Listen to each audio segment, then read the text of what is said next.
The word prana, there is no equivalent word in English, but we can say it's the vital energy. That which we call as the life energy is prana. Prana has 10 different manifestations in the body. But for the sake of understanding, we'll bring it down to 5.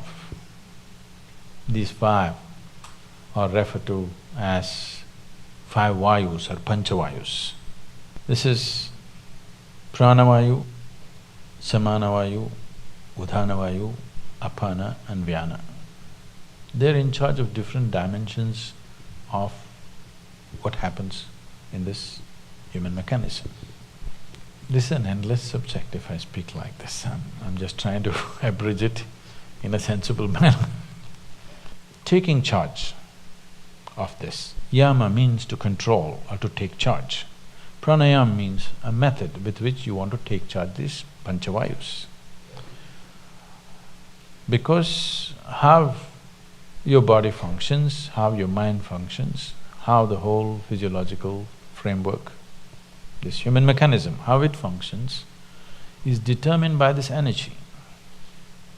This is an energy, it is an intelligent energy in the sense it carries a certain amount of memory. The karmic memory of the individual person is imprinted on this energy, so in each person, the prana functions in a different manner. It is unique to each individual. It is not like… it is like electricity. Electricity is not smart. It can light up the the light bulb, it can run the camera, it can, run the air conditioning, it can do million things, but not because of its intelligence. It does the same thing, always. Because of a particular device, a certain thing happens. But now I'm talking about, this will happen in future, that you may have smart electricity. It is not far away. In the next 50 years, you may have smart energy, that the energy behaves in a particular way. You can make it behave in a certain way because you can imprint certain memory upon it. So this is an intelligent energy where a certain amount of imprint is there. Because of that, it functions in a specific manner in an individual person. That is going into an extremely refined form of pranayam where we particularly design something for an individual person because he's in a certain way. For that, to come to that level, it will need a general level of pranayam where it takes care of these 5 vayus. If one has a certain mastery over these 5 vayus, there is no such thing as physical ailment or particularly psychological ailment is out of question. If somebody takes charge of their prana, whatever may be the external atmosphere, whatever influences in terms of reverberations, waves, emotions, other kinds of pressures, doesn't matter what, psychological balance is 100% guaranteed for a person who takes charge of his prana, always. When I say balance, maybe most of you won't be medically considered imbalanced, but a whole lot of people are psychologically imbalanced. Suppose you have a hand. Suppose this hand simply pops up right now. It pokes into your eyes and it scratches you and beats you. If your hand starts doing this, there is a sickness, isn't it? At least your hand is sick. Let me not blame the whole person. At least your hand is sick for sure, isn't it? Well, this is what most people's minds are doing. Every day it scratches you from inside, makes you cry, make you bawl, make you worry.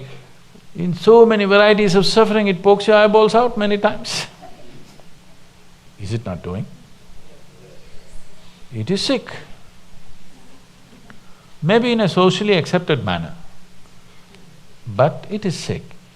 So one who takes charge of his prana can be 100% assured his psychological balance is there, you cannot shake it. Physiological balance also is there, but physiological ailments may happen due to various reasons. One thing is there are infections and other, organisms who want to live. Yes, they want to live. Another thing is variety of chemicals and poisons and stuff we may swallow knowingly, unknowingly, and it can cause things. So physiological ailment is, I would say, 90% guaranteed that it won't happen. But psychological well-being is 100% guaranteed. If you're psychologically in an extremely good place, 10% of physiological problems are not even a problem, It's not even a problem. Most of the time, what little things that may happen to the body, that's not the thing. What reaction that happens in your mind is the big thing, isn't it? Yes or no? Yes. So, pranayam means you want to take charge of the vital forces. As I said, they have an intelligence of their own, each one of them. Either during birth, after conception, how they enter the newborn and how they leave the dead. In this, it clearly displays it has an intelligence of its own. One may not notice this unless they become very conscious about these things. It's a world by itself, if you ask me. It takes a certain level of attention. The word attention may not go deep enough. I'm using the word attention because the other words are horribly corrupted. Awareness and this and that are badly corrupted. So I'm using the word attention, but the word attention is not suggesting what is needed. Just mental alertness is not enough. It has to become really attentive. If you make yourself like that, you know how these five are functioning.